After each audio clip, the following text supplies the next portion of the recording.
Hey, everybody, and welcome back to For the Booze. For the Booze. Back again. The Booze. Finally, back again. Yay. After the scary hurricane, but just in time for the kickoff of Spooky Month.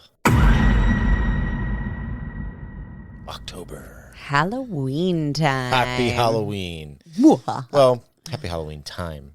Yes. This will be the kickoff for the Booze. So Booze crew. We're back.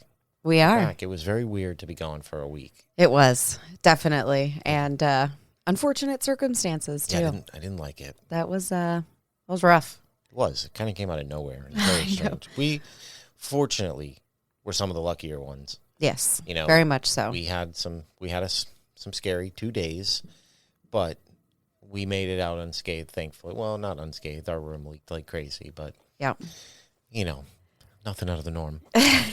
So we got everything back together, and so we're back. You know, I posted all over social media that we'd be back, and here we are. We're not giving up anytime soon. So one more again. Here we are. We've been waiting for this. We've been waiting for October, and I honestly, know. I'm super excited to do this episode. I know. I hope everyone else is excited for the spooky season as we are. Yes. I absolutely love this time of year. Well, what's not to love? I know. You know, it's good weather, fun holiday. It's a time to embrace the creepy stuff that we all seem to enjoy quite a bit. I love it. So, hey, it's what we're here for. We're here for the booze, you know? For the booze. So, no listener story. Unfortunate. Boo. Seems to be a thing that's dying, but I have a story. Yes. I'm going to tell a story. So, I believe it was the 28th, Hurricane Ian decided to roll through our neighborhood. And the wind was just kind of starting to pick up. It was kind of the night of the eye of the storm rolling in over top of us. And the kids, you know, they were scared. Rightfully so. So they ended up sleeping in our bed with us. And there's 4 of us in this bed. Now, it is a big bed, but 4 of us in one bed didn't leave a whole lot of room. Me and Megan both we didn't sleep the greatest that night. And at one point of the night, I want to say I remember looking at the clock. It was 1:30 in the morning. And I got woken up by one of the wind gusts. Like one of the big ones. It was 70, 80 miles an hour winds right up against our bedroom window. And I didn't wake up out of bed. I just kind of popped my head up and looked towards the bedroom window. And as I looked, I saw it was an old lady, a short old lady in a white nightgown walk past the end of our bed. It freaked me out, but not in I wasn't terrified of it. It was just creepy. Honestly, I was just able to close my eyes and go back to sleep, but it's kind of stuck with me ever since. So that's my story of Hurricane Ian and my spooky encounter with the ghost of our house. You just telling that story gave me goosebumps. Yeah. So we have an idea. Well, you have an idea of who you think it is. I definitely do. Assuming. I definitely do. I'm not sure. We have seen and felt many a things in this house. I don't know. It's never... I mean, yeah, it makes the hair on the back of your neck stand up, and you get that feeling of being watched, which is creepy, yes, but it's never an alarming feeling. It's never been scary. I wouldn't say that. What? It's been a little scary.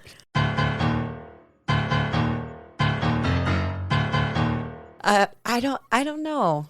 It just doesn't give you that it's gonna hurt you vibe. Because of who I believe it to be, because she was the only person who died in this house. In this room. in the room we sleep and record in. Yep. And I knew her all of my life until she died. And she was never a mean person. This is where I wish we were a little closer to somebody like Paranormal Nightmare or East Coast Paranormal, so they could come down here and I'd leave the house see. for a couple nights and be like, just check it out. Go for it. Yeah. See what's in there. Absolutely. Because we're going to move, not too far off now. Yeah, it'll actually end up being right around our 2-year podcast anniversary when we decide to leave. So, I don't know. I'd like to know. I don't want to do it myself, though. I don't want it to follow me. So. But anyways, we have to move on. We said we would have a great episode, and I do believe we have a great episode. So excited. This couldn't have been more perfect to start off October with, in my opinion. Everything about it just screams October to me. Yes. Very much so. So, where are we going today? We are going to go to the West Wycombe Caves, also known as the Hellfire Caves. Yes, the Hellfire Caves. Now, I'm sure a lot of people know what these are, and if you haven't, well, you're in for a treat. We're going to tell you. This is a very old and another trip outside of the U.S. It is. We've been to Canada and we've been to Ireland, but we have never been to England, oddly enough, and that's where we're going today. Yes. So excited. The Hellfire Caves of West Wycombe. Oh, I can't remember the town it's in. Oh, well, we're going to the Shire. They have such long names. Going to the land of my people. It's Buckinghamshire. If I've never said this, like half of my family lives in England. So yeah, they're all British. Hello, all you British folks. I don't know if any of them listen. I think they do. If not, oh well. Yeah, whatever. So let's jump into this. Let's go. I'd like to give a shout out to heritagedaily.com, the great and powerful wikipedia.com, atlasobscura.com, curiousarchive.com, and knockonceforyes.com. Went deep on this one. The Hellfire Caves, also known as the West Wycombe Caves, are a network of man-made chalk and flint caverns which extend 260 meters underground.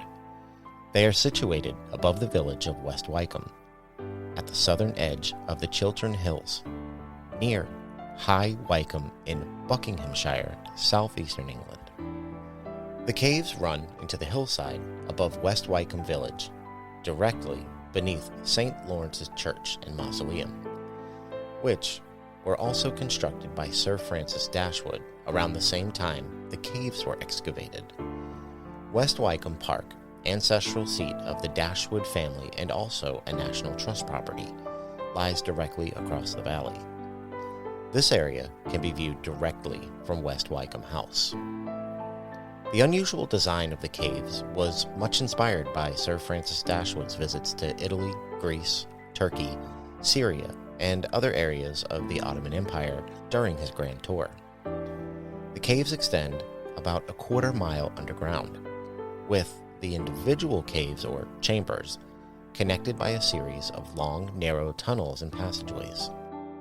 A route through the underground chambers proceeds from the entrance hall to the Steward Chamber and Whitehead's Cave, through Lord Sandwich's Circle, named after John Montagu, 4th Earl of Sandwich, Franklin Cave, named after Benjamin Franklin, a friend of Dashwood who visited West Wycombe, the Banqueting Hall, allegedly the largest man-made chalk cavern in the world, the Triangle, to the Miner's Cave, and finally, across the subterranean river named the Styx, lies the final cave, the Inner Temple, where the meetings of the Hellfire Club were held, and which is said to lie 300 feet directly beneath the church on top of West Wycombe Hill. In Greek mythology, the River Styx separated the mortal worlds from Hades, and the subterranean position of the Inner Temple directly beneath St. Lawrence's Church was supposed to signify heaven and hell. Outside the entrance to the caves, a faux facade was built out of irregular pieces of flint to resemble a Gothic church. Walls were also built around the facades to create a courtyard. Understanding the history of the Hellfire Club requires detangling centuries of rumors and speculation. The original Hellfire Club was founded in London in 1718 by prominent English politician and notorious rake Philip, Duke of Wharton. The club's membership is unknown, but likely involved close friends and associates of the Duke, including his cousin, the Earl of Lichfield, and the Earl of Hillsborough. In general, club membership was held by high-standing citizens and often politicians. At this time, blasphemy against Christianity was banned, which made the Hellfire Club's rumored anti-Christian activities even more shocking and appalling. During their meetings, which normally held on Sundays, the Hellfire Club was said to hold mock religious ceremonies and attend meetings dressed as characters from the Bible. Some say that members even claimed the devil himself was the acting president of the club. Wharton's club was considered a satirical gentleman's club, although women were also known to have attended, intended to shock and ridicule religious beliefs through the act of mock religious ceremonies with the supposed president of the club, of course being the devil. The Hellfire Club would hold their meetings in the inner temple, sharing drunken toasts, contests of wits, and bawdy stories. The spirit of the club was firmly pagan, and the gatherings often also included mock rituals and all manner of bohemian indulgence. Given the anti-establishment and literally underground nature of the club, accounts of occult and criminal happenings have sprung up over the years, but neither history nor caves themselves would concrete evidence to these stories. The club came to an end in 1721 due to a political maneuvering by Wharton's enemies, who pushed through a political bill against horrid impieties, resulting in Wharton being removed from Parliament and the club being disbanded. Unable to stay away from the secret societies, the Duke quickly joined Freemasonry, and the following year celebrated his new position as the Grand Master of England. The club was later reformed by Francis Dashwood, the 11th Baron of Le Despencer, under the name of the Order of the Knights of Francis, although the club also went under the names of the Brotherhood of St. Francis of Wye, the Order of the Friars of St. Francis of Wycombe, and the Order of Knights of West Wycombe around 1746. Though the group did not originate as a Hellfire Club, the name stuck after rumors claimed the Knights held similar ideologies and rituals as the former Hellfire Club in London. Originally, the club met at the George and Vulture in London before moving to permanent headquarters at the Medmenham Abbey. Sir Francis invested in a considerable amount of money into the reconstruction of a ruined abbey at Medmenham, located roughly 8 miles from West Wycombe. The structure was renovated in the Gothic style and may have been decorated with wall paintings commissioned by Sir Francis. Above the entrance, a stained glass held the club's motto, Fias ce que tu voudrais, or do what thou wilt. This motto was eventually used by infamous English occultist Mr. Aleister Crowley for the development of his spiritual philosophy, Thelema. The 12 inner members called themselves brothers and wore white flowing robes, while an elected abbot wore a crimson gown and a red hat similar to a cardinal's. The meetings at the ruined abbey would go on until dawn, and although ladies were admitted, they wore masks to conceal their identity. From these details alone, you can see how the rumors began, and when political arguments between members led to the club being exposed in some London newspapers, the Knights of St. Francis of Wycombe Club was branded with a new, more ominous name, the Hellfire Club. This speculation was given a new and sinister twist when a story emerged about a prank that John Wilkes had played on the Earl of Sandwich, which appeared in a publication in 1766. The story goes that at the chosen moment, Wilkes pulled the cord and out popped the wretched animal, which leapt onto the shoulders of Lord Sandwich, who, feeling the shock and seeing the animal grinning horribly at him, concluded that the devil had obeyed his summons in good earnest and had come to carry him bodily away. The harder he tried to shake off the poor creature, the tighter it clung, while Sandwich cried out, quote, "Spare me, gracious devil, Spare a wretch who was never sincerely your servant. I send only from vanity of being in the fashion. Thou knowest I never have been half so wicked as I pretended. Never have I been able to commit the 1,000th part of the vices which I have boasted of. Leave me, therefore, and go to those who are more truly devoted to your service. I am but half a sinner. Unquote.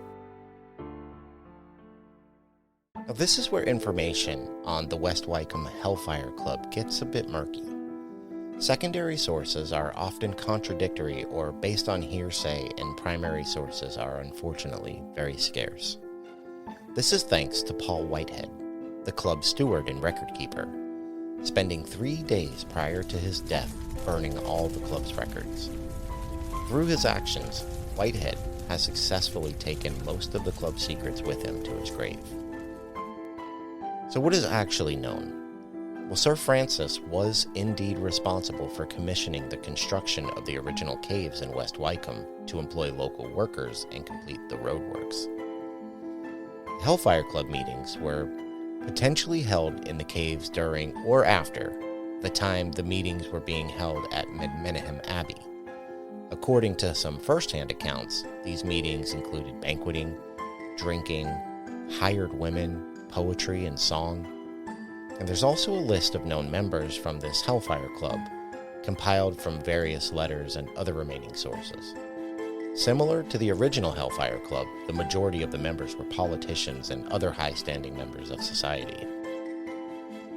Members of the club included prominent 18th century figures such as John Montague, William Hogarth, an English painter, printmaker, pictorial satirist, social critic, and editorial cartoonist; John Wilkes, a journalist and politician; and Thomas Potter, a politician and vice treasurer of Ireland. It's also been claimed that Benjamin Franklin, one of the founding fathers of the United States of America and close friend of Dashwood, visited the caves on more than one occasion. And what we don't know for sure: no one really knows what exactly happened at the Hellfire Club meetings. Some popular rumors and speculations include typical gentlemen's club activities. The meetings also involved ritual on some level. It's thought that some of these rituals were conducted in the inner temple in the Hellfire Cave, where only high-ranking members were permitted to go. More sinister rumors suggest that these rituals included unspecified types of sacrifice, abuse of women, and orgies. One typical ritual that may or may not have taken place were black masses.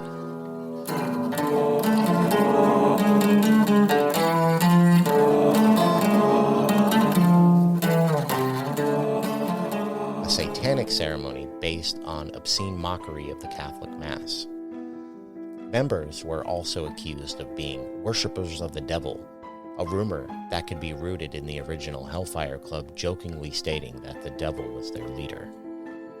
While rumors of these sorts were in circulation during the life of the club, the notable English writer Horace Walpole stated that, quote, Practice was rigorously pagan.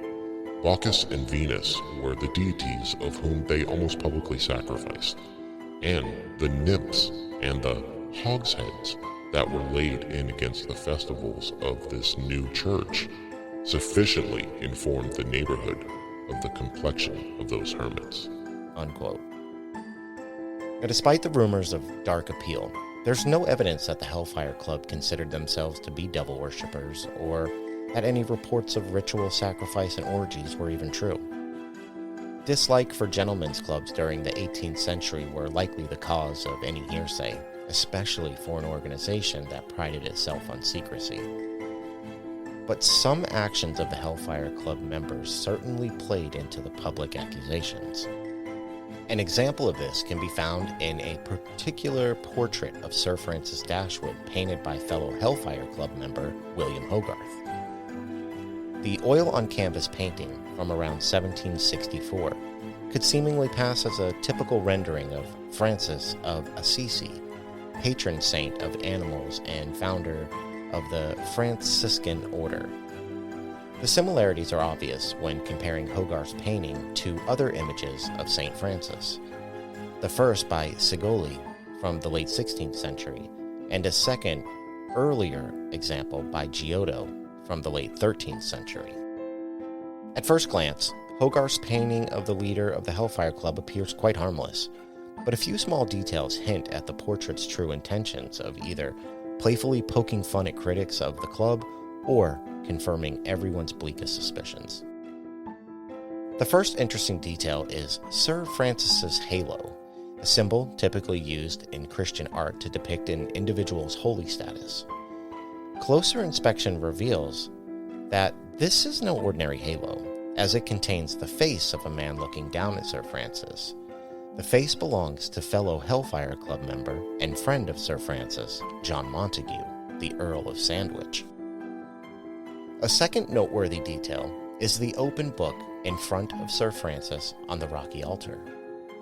Now, in similar images of Saint Francis and other individuals of Christian art, an open book represents the Bible or fragments of Holy Scripture, especially when a figure is kneeling in front of it.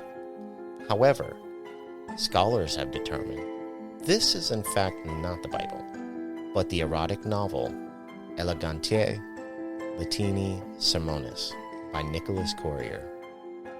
Now, just for context, in case, like me, you had no idea what this book was, the summary of it is as follows. 5 fictional dialogues between Tullia, a young Italian woman, and Octavia, her younger cousin, with whose sexual initiation Tullia has been charged so that Octavia might be better prepared for marriage and her future husband. Whether this painting was confirmation or blasphemous claims, or simply a fun way of acknowledging rumors of their club's activities and ideologies is unknown. Either way, rendering the Hellfire Club leader as an important Christian figure reading an erotic novel would have certainly inspired some pearl clutching from any members of the public that happened upon this image. By the early 1760s, the club began to decline and would eventually be dissolved, possibly due to Dashwood's appointment as Chancellor of the Exchequer, which ended in failure, or him taking a role of greater respectability in society with his elevation as the 11th Baron of Le Despencer. Various branches or legacy incarnations of the Hellfire Club continued to carry out meetings, such as the Beggar's Benison in Scotland, which dissolved in the 19th century, and some supposed branches argued to meet at various historic educational institutions of Ireland and Britain to this day. Now, the Beggar's Benison was a Scottish gentleman's club devoted to the, quote, the convivial celebration of male sexuality.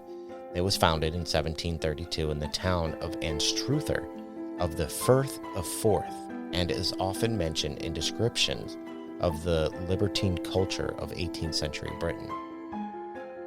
The Hellfire Caves were opened to the public in 1951 and have become a popular tourist attraction.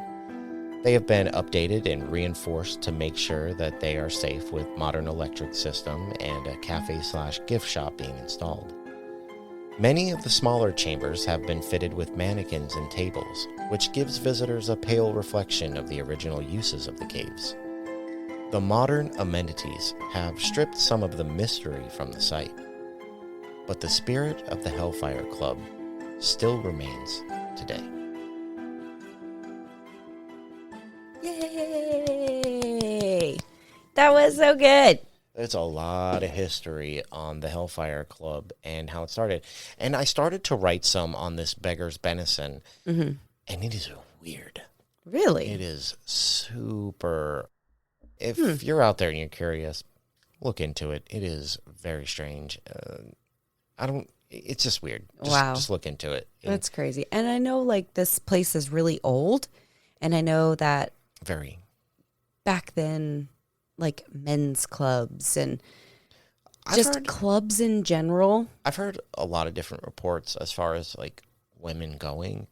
I've heard they weren't allowed to be inner members, but women did go down there, not just to be sexual objects. But then I've heard things against that say they pretty much were just down there to be sexual objects.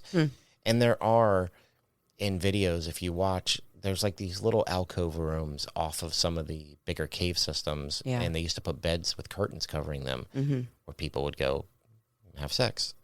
So there's kind of some weight to both claims. I'm not real sure. I guess nobody will ever be real sure unless you were there, because Paul White had burnt all the records. So there's no way to really tell. But I've heard it be explained more times than not that they did bring a lot of like women of the night down there. And maybe like the women that they had down there were like the wives of some of the men. No. And then... No way. No, but I'm saying the ones that were taken into the rooms would have been ladies of the night. I don't think they would have brought their wives down there. I don't know. I mean, all they did was drink and do debaucherous things and had prostitutes down there. I don't know. Maybe you're right. And maybe I'm wrong. But I don't know. It just didn't seem like the time where anybody was going to be okay with that. Yeah. So... I don't know. Anybody's guess is as good as... There's a lot of history, and there's a lot of different claims, a lot of different ways, but what kind of club, man? The devil is your leader? I mean, that's pretty crazy. Okay. So, like I said, there's a lot to this place. We could have made a 5-hour episode covering this. So there's a lot. If you're interested more in the history, look it up. There's more stories out there. I just wanted to cover the more prominent ones, or, tell the more prominent history. So, with that being said, I know that you've got some stuff to talk about in the spooky department. I mean, this was the Hellfire Caves. There has to be some spooky stuff here. I absolutely have some stuff. Well, let's do this thing. And now, time for an ad break. And now, back to our show. So this week's storytelling comes from knockonceforyes.com, hauntedhappenings.com, ghoststory.co.uk, Amy's Crypt from YouTube, and burialandbeyond.com.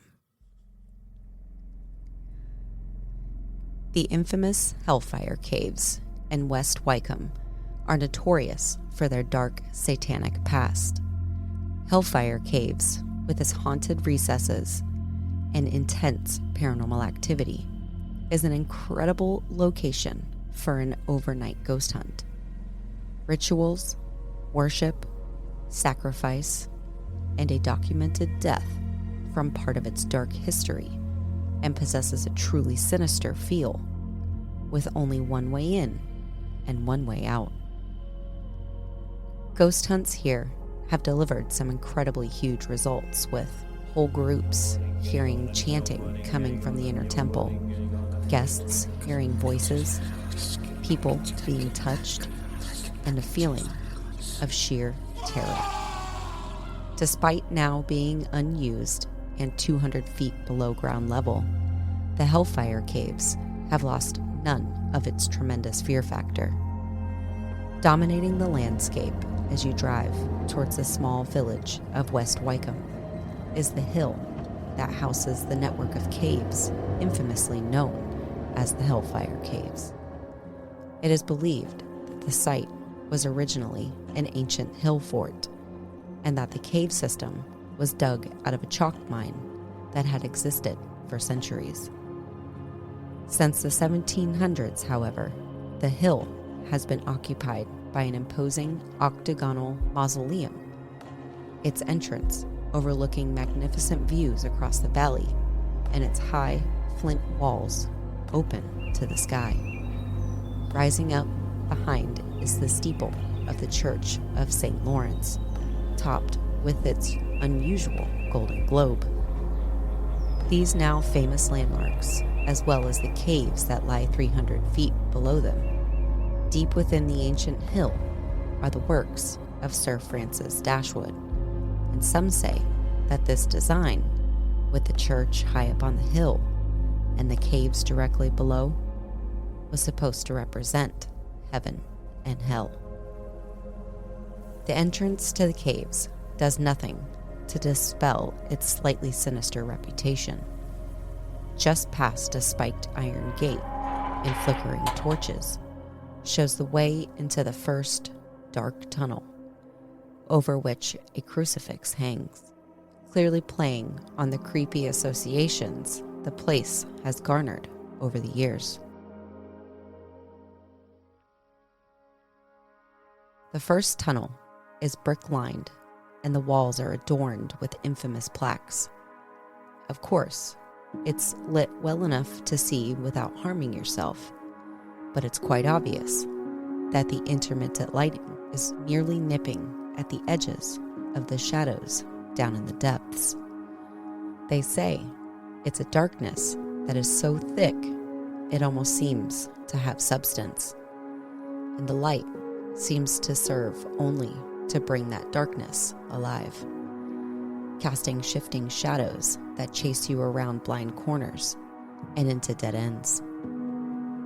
In the cave walls, there are sinister carved faces with ghastly hollow eyes, which fill the shadows as you pass, making them appear to be grotesque.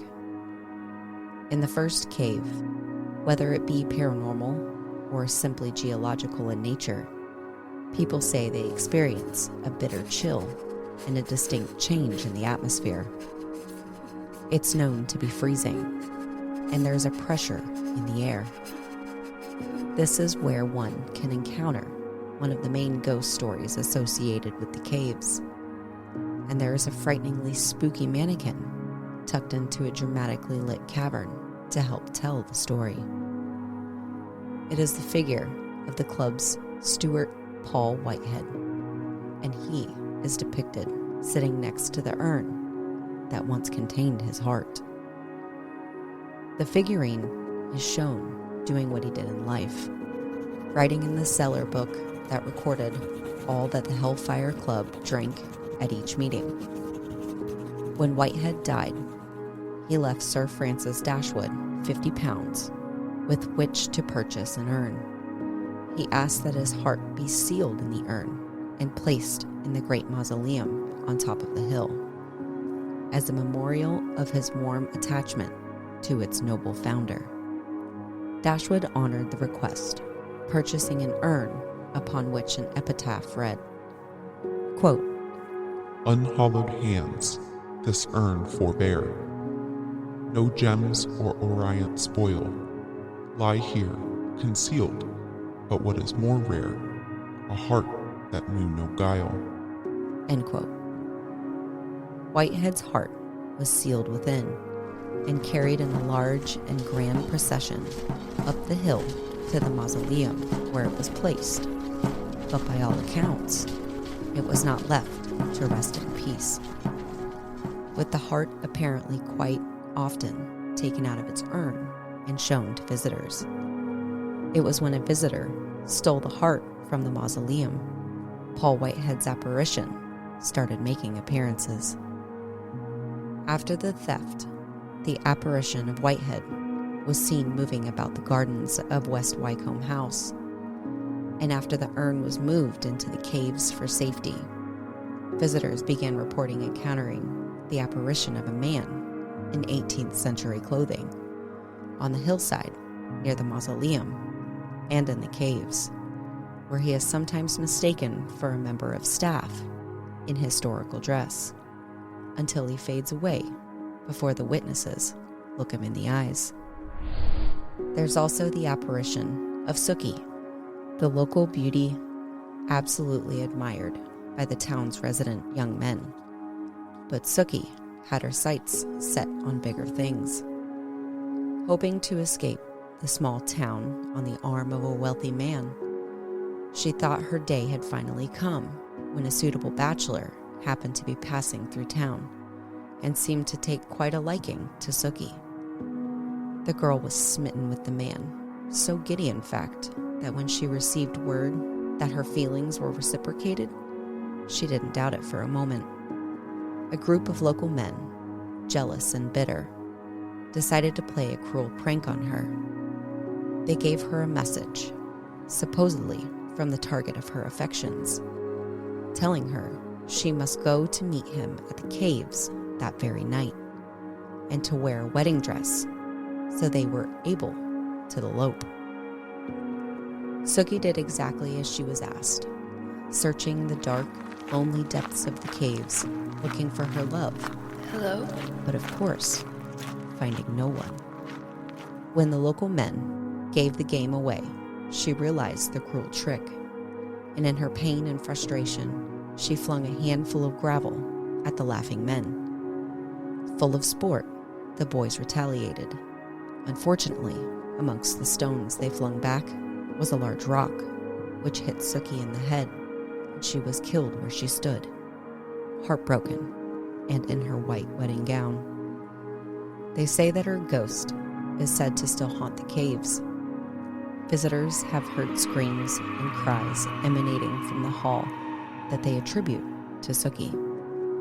In the fleeting glimpse of a white dress moving around a corner has been seen more than once.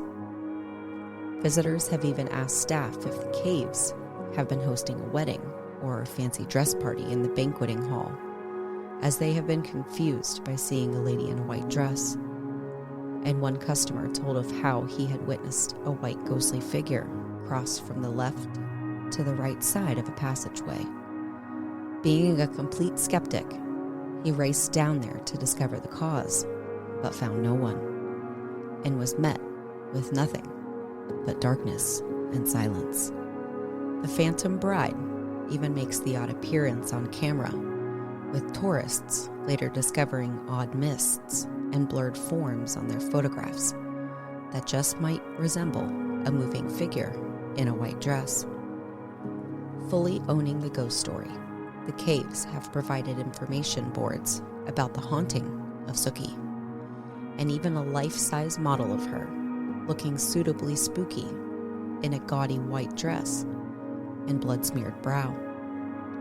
She is often spotted almost daily, and many have reported hearing the bride-to-be's screaming and crying in the caves. It is farther down the pathways when you pass the River Styx, where you reach the deepest point in the caves, the inner temple, where the secret club meetings were said to take place. And here, 300 feet underground, visitors have heard a disembodied whispering in their ears. Some have actually been shushed while chatting between themselves, and others, especially women, have been yelled at to go away. Like all the other caverns, this one has mannequins, which can be creepy enough on their own. But in 2001, the water rose in the subterranean river and flooded the inner temple. When it drained away and staff went in to clear it up, they discovered that some of the mannequins had fallen forward, and they were shaken to see the figure's hands had somehow turned outwards as if to save themselves from the fall. The mannequins in the inner temple depicts a party scene showing members of the Hellfire Club and their lady friends sporting 18th century evening wear and gathered around a table laden with food, wine, and candles. Often, there is a variation in temperature between the different caves, indicating there might be some sort of paranormal activity. According to Julian Barlow, the assistant manager of the Hellfire Caves, she says, quote, "Lights and orbs have also been cited an awful lot, and one theory is that they could be the spirits of children. A lot of people have taken pictures of a child, and in the background, there's an orb behind them. The best place to photograph these orbs is the entrance tunnel." End quote. There are the claims of the spirit they called the gatekeeper, a dark and ominous figure claimed to be very tall and very large. It is known to stand guard at the door that leads out of the banquet hall cave, when at one point only members of the Hellfire Club were permitted. Nobody knows for sure if this is the spirit of a man or an otherworldly entity conjured up at the Hellfire Club. The ghost of an elderly man has also been seen in the cave system. A witness saw the apparition walk through a wall and vanish. Many visitors report strange shapes floating towards them and capturing orbs on their cameras. There are even accounts of a black cloaked figure who roams the halls, who some believe to be the devil himself. Staff have reported upon opening the entrance of the inner temple, the cloaked figure can physically be seen pacing back and forth. And one staff member even tells of the cloaked figure haunting her dreams.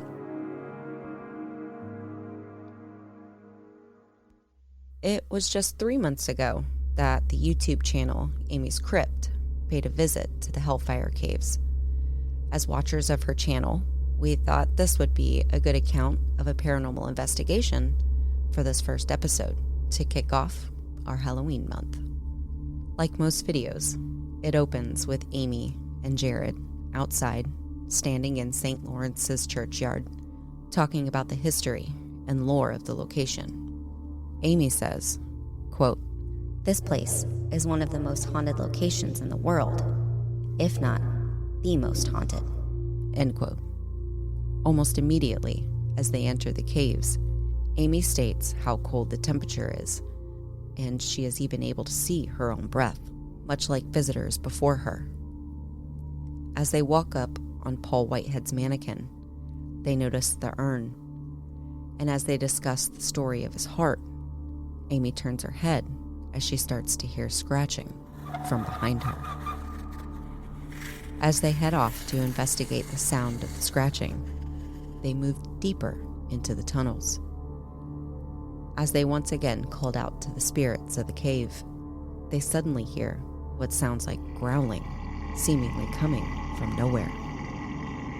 Jared even mentions that during the tour, they would occasionally hear these grunts and growls.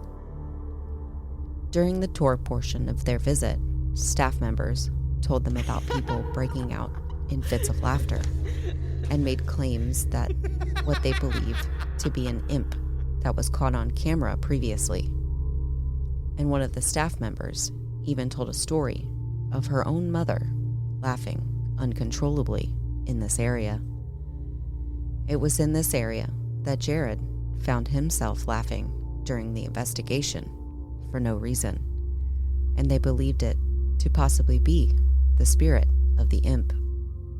Moving along deeper in the caves, the ghost tube starts to say things. "Do you want to play?" "Stroke." But it's when they come across the plaque of the children that they get a response that says, "I need to go," as if the children are asking to leave. The duo starts to bring up Sookie, the ghost bride, and just like with Paul Whitehead, they immediately hear a tapping off in the distance, as if the White Lady of the Hellfire Caves is letting them know she is there. Investigating the banquet hall, the very same banquet hall that Sookie was murdered in, the video then clips back to an earlier event where the staff were taking Amy and Jared on a tour through the members-only permitted area. Here, we see Amy talk about the pins and needles feeling all over her body as she crosses the threshold. Snapping back to real time, they were asking permission to enter the area alone, when Amy says, "I don't feel like I need permission," and crosses the threshold. Just as she steps through the tunnel, a woman's voice can be heard through the audio on their camera. Unfortunately, you're not able to make out what the voice is saying, but it is noted that there are 4 microphones rolling. The voice was only caught on the one microphone attached to Amy. As they reach the area known as the Triangle, the pair decides to split up. As Amy proceeds off on her own path with nothing more than the IR light, she asks if she is alone and gets an answer. "I'm close." And then directly after, another response. "Turn it off." Moving on and doing some further investigating, she asked if they could throw something at her.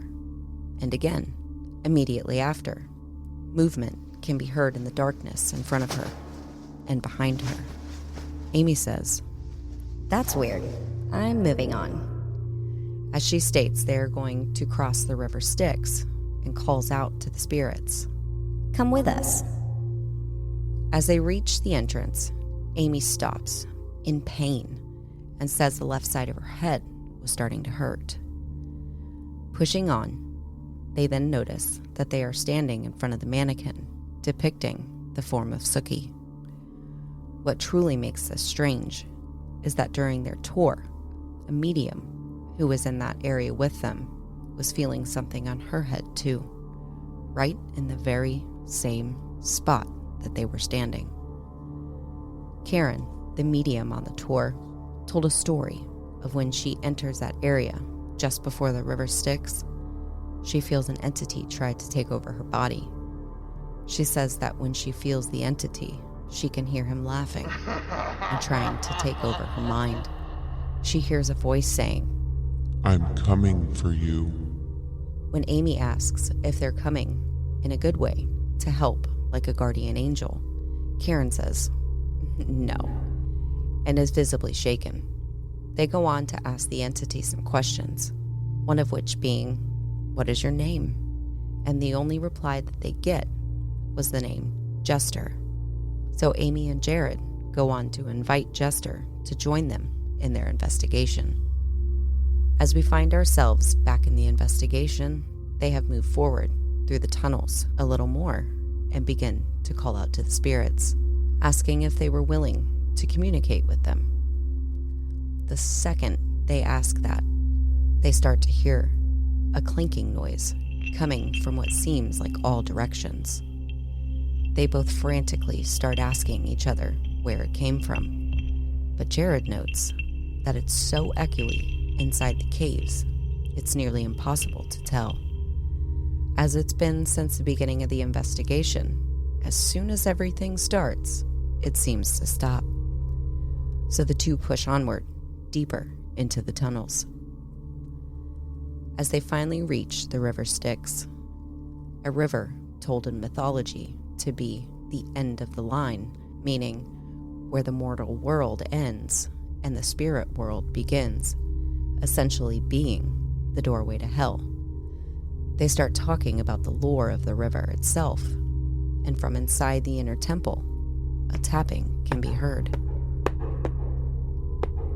Finally reaching the inner temple, or what is commonly known as hell, they set their device on the table in the middle of the room and ask the spirits what happened inside the temple, and the device replies with one word: Doom. As Amy starts to joke about the response, saying, "Are you kidding me?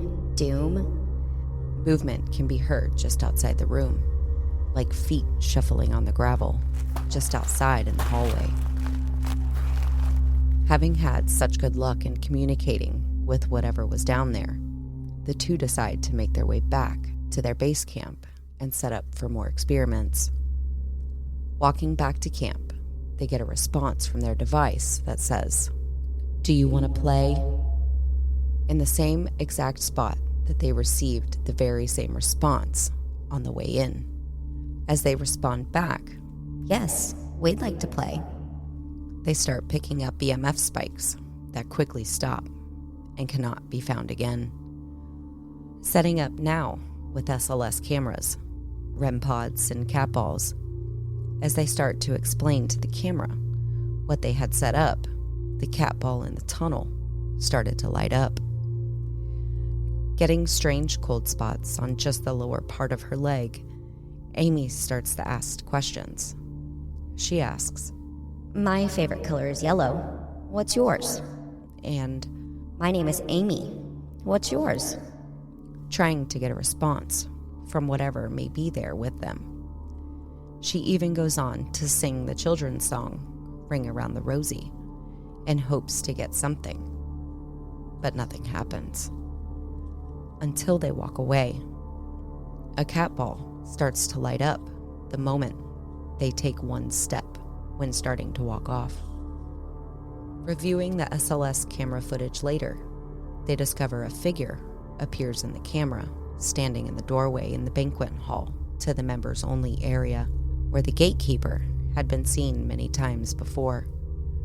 Or possibly it was Sookie, who had been spotted in that very doorway earlier that night. Moving to the jester area, they set up cat balls and turn on the ghost tube spirit box, and starting to ask questions and getting responses like party, Arthur, and then Amy asks, People don't usually come down here unless they're like part of the club, right? and a voice says, I don't know.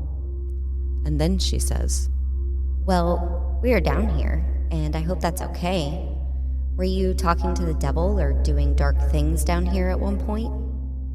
and a very eerie voice comes through and says, Devil. She then starts asking if the ghost of Sookie was there and proceeds to tell her she had heard her story and felt bad for what had happened to her, and that she heard what sounded like crying and screaming earlier that night during their tour, which can be heard in the clips from earlier that night. With no response, Jared started asking questions. Sookie, I know you don't like men. Is it okay I'm down here? And oddly, a voice comes through saying, Lemon. And it is quickly followed with someone saying, Come in here. As they keep asking questions, they don't get any more voices, but now start hearing a never-ending cycle of cracks, movement, shuffling, and even growling. When they ask, What were your parties like down here? it says back to them, Not public. As this society was extremely secretive, there seems to be an ongoing stream of responses to their questions until they ask, Are you human? and a weird sound comes through, and the response stops. As they are wrapping up their investigation, one final response came through, calling Amy a witch. At the time, not meaning much. Before leaving for the night, Amy tells Jared she wants to stay in the inner temple alone if he will walk the entirety of the tunnels alone. And just then, they hear a scream come from inside the temple, making Amy second guess her proposition. Once alone in the inner temple, Amy asks questions with minimal response. It then cuts to Jared walking the tunnels, and he stops dead in his tracks, hearing people talking in the distance, even though he is alone. Amy asking for a sign in the temple. She hears a bang from the inside of the room, and then the ghost tube app says again, Witch. Asking for a show of power, Amy then starts throwing gravel, saying that they've been known to do the same. When she asks, Can you hit me? a voice answers, Sure. When she calls out to them, I'm inviting you in. it responds, Crazy, answering her almost on command. Follow me, comes through, and Amy says, I'll follow you, but I don't know where you are. and the voice says, I don't know. When she asks what they were trying to summon down there, the ghost tube says, Spell, almost confirming what people have claimed over the years. It is here that we find the night ending, with no shortage of activity. The paranormal series of the Hellfire Caves goes back hundreds of years. Ghosts and spirits attributing to the devil himself are said to have walked these tunnels. Rituals, sacrifices, spellcasting, and even orgies are said to have taken place here. It is no surprise that there may be real activity going on in this location. But really, it's up to you, the listener. Are these just stories? Were the Hellfire Club members really conjuring the devil? We will never know. What we do know, however, is that there is no shortage of evidence from the place below heaven, known to many as hell itself. The Hellfire Caves of West Wycombe will continue to attract thousands of visitors every year. With its stories of Sookie, the heartbroken bride, Paul Whitehead, the record keeper, and all the paranormal claims that are exciting generations of new visitors as they wander in the darkness through eternity, searching for the devil himself. The devil. The devil. A lot of stuff went on here. Oh, so Man, much. I don't think I've ever watched a video or a show or anything that has gone there that it doesn't look impressive. It's one of those few places where they always seem to get a lot of activity. Yeah. Oh, absolutely. So I like to watch them. The story of Sookie the bride and her unfortunate death that came at the hands of people trying to play a prank on her. And how messed up is it that they took Paul Whitehead's heart and we'll just pop the top on this. You want to see it? Here, hold my beer. Check this out. Why? Seriously, why? I don't know. It was probably, What? I don't know. Maybe it was some kind of look how spooky we are. Check out this dude's heart. It's a heart, man. It's gross. Super gross. It's weird. But there's a lot of ties to what people believe was devil worshiping here. Mm-hmm. And honestly, it's hard to argue it. I mean, between people dressing in robes, having a temple that they go into. You have a robe on right now. I do, covering my legs because I'm very cold. You're not devil worshiping over there, are you? No. But I'm just saying, different day and age, and maybe they were just doing gentlemen's club things down there and just being gross dudes.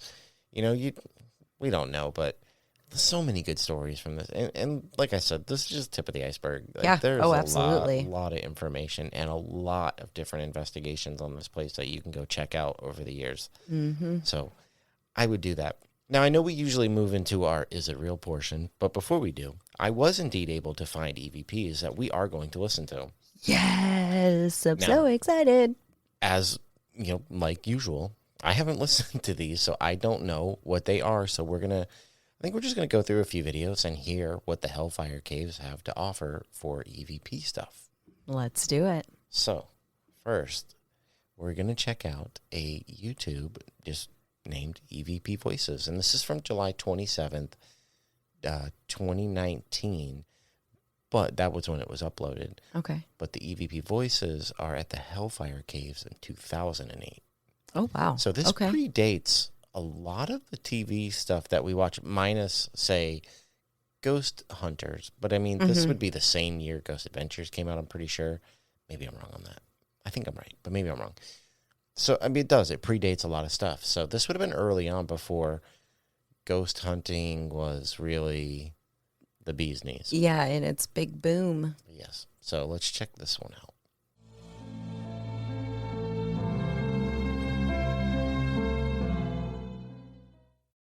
Greetings from the very strange cloud.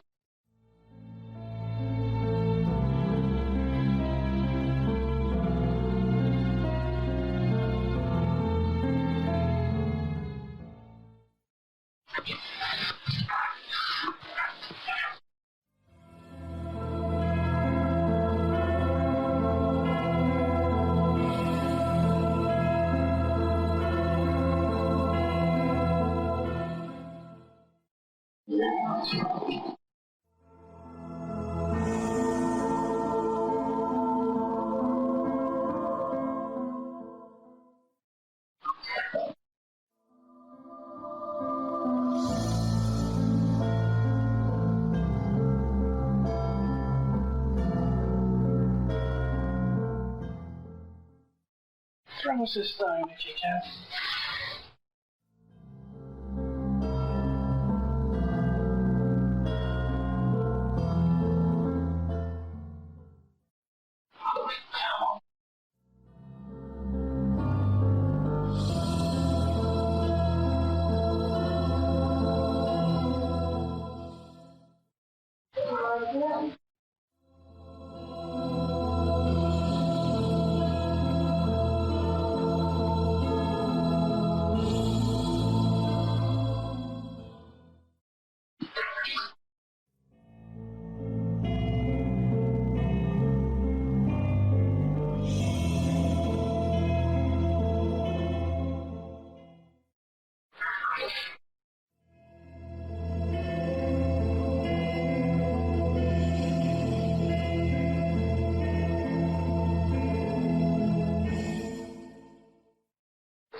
the case.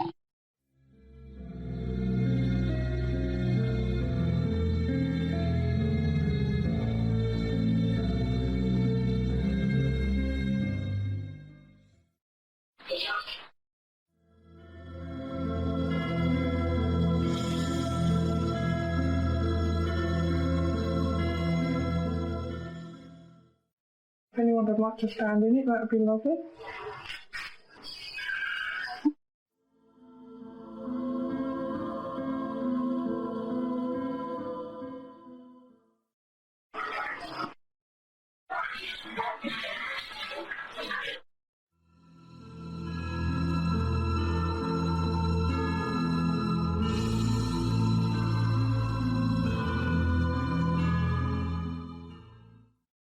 I'd like to invite the spirits of this cave forward, please, to leave a message.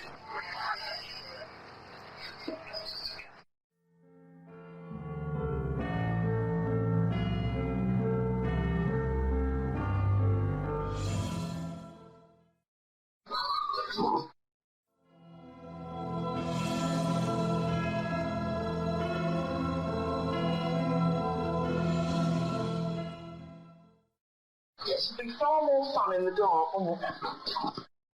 Let your guard down.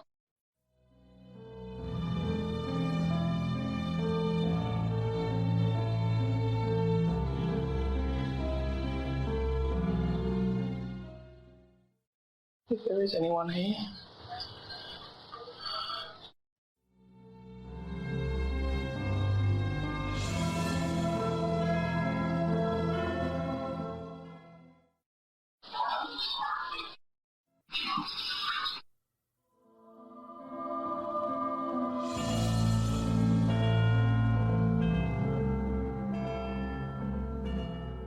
So those are the EVPs from EVP Voices on YouTube. Check it out. It's a really cool video.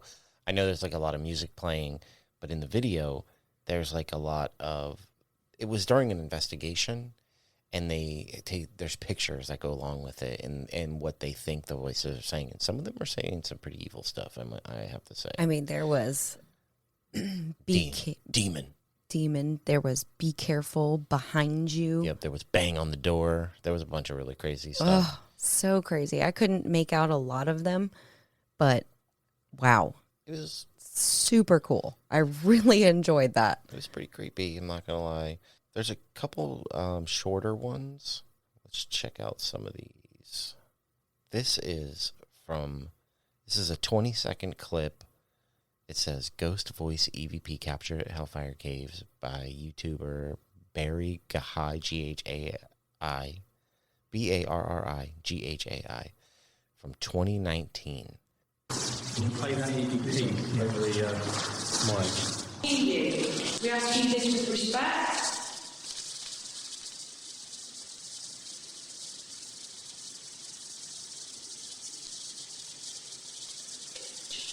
Bitch. Who was that? Wow. I heard that. Yeah. Kind of hard to miss that one. I definitely heard that. Jeez, wow. Man. They're going to be so rude. Called her a B word. It's not cool. Ooh. So, yeah, there's a lot out there on this place. Let's do one more.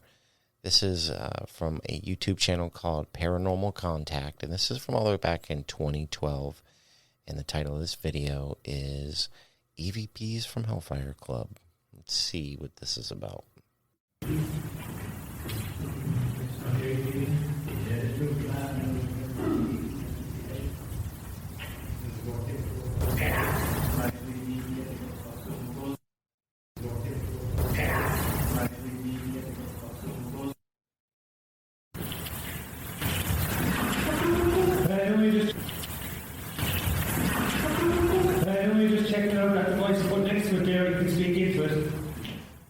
Those were clips from that investigation. Wow, that was definitely a clear Get Out. The first one was Get Out. The second one was a little harder to make out. I think it was something like turn the lights on or something to that effect. But look, there is so much on this place, guys, that you just go look the stuff up. There's tons of it. So crazy. And it's like the perfect subject for your Halloween. So, we've done the things, and we have Heard the things. Things, and we've talked about it. So, there's really only one thing left to do here, and it is... Is it real? Well, other Stephen, I was wondering the same thing. So, Megan, what do you think about the Hellfire Caves? I am going to give it 100%. I absolutely believe this place is haunted. I think burning of the records on what went on here and the who knows what went on here, it being underground, rituals and all the weird things that are said to have gone on down there and the abundance of paranormal evidence out there. I think, yes, this place is absolutely haunted. Okay. I do. What about you? I also 100% believe that this place is haunted. If there's going to be a place, I mean, this place has it all. Mm-hmm. It's got so much documented history. It has death. It has... when you first said the burning of the records, I was like, why would she say that? But then I thought about it. Yeah, actually it does make sense, because why did he feel the need to burn those records? What really was happening down there? If there were sacrifices, the murder of Suki, the carrying around of a man's heart, the possible rituals, there's just so much here, and there's so much paranormal evidence from here. It's hard to say that there's nothing going on here. Mm-hmm. And I believe, unlike other places we've talked about, I believe there's a lot going on here. Oh, absolutely. So, I mean, the River Styx is known for hundreds of years now to be the gateway to hell. Mm-hmm. So, what a cool place. I would love to see this place. Oh, absolutely. So, oh, my goodness. I think we're going to have to give this one the big old seal of approval. Well, I mean, I feel like this was such a good one to come back with and to be our opener for the spooky season.